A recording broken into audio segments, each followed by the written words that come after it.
Hi, this is Rhonda Martin, your host for my show. You got something to say? I'm here with Alyziah Styres. He's one of the young men who had been assaulted in the cannabis raid by the Six Nations Police. I believe it was Wednesday, October 9th, around 5 or 6 p.m.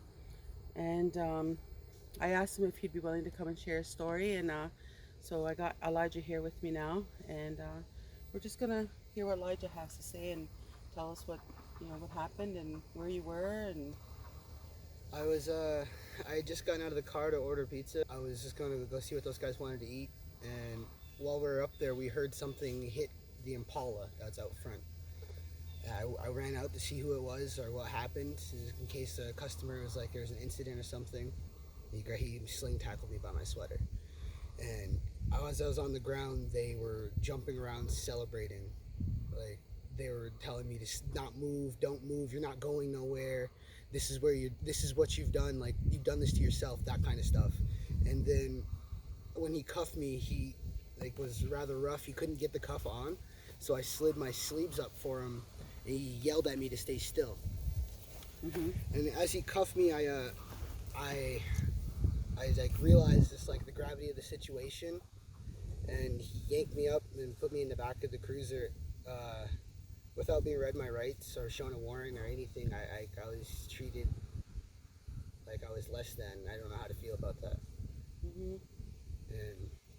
And then after 5 minutes of being in the cruiser without being read my rights, I see my little cousin come around the edge of the building, and he had a bloody face and a bloody nose. I asked 3 officers for a warrant, and none of them showed me a warrant.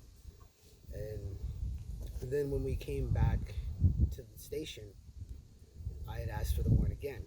I asked Charlie Miller for the warrant. He was a guard. He's not even an officer, but he was responsible for holding us overnight, which didn't make sense because we were given a PTA, and even after we were given the promise to appear, they held us for an hour, which is unnecessary because it was a first-time offense and a non-violent offender. When they put my cousin in the back of the car with me, he asked me, because the cops they either couldn't hear him or they were ignoring him. And I feel like they were ignoring him because they acknowledged him the first few times he asked them for something.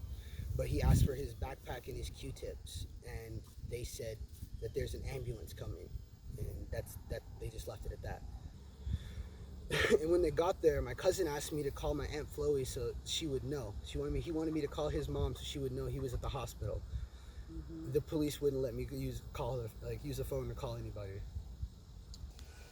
I was just like, you guys will arrest me without showing me my warrant, or reading me my rights for that matter. Just like you hold me for 2 hours without showing me a lawyer, but you guys are scared to go after actual drug dealers. I was just like, you guys seem pretty big and bad to me.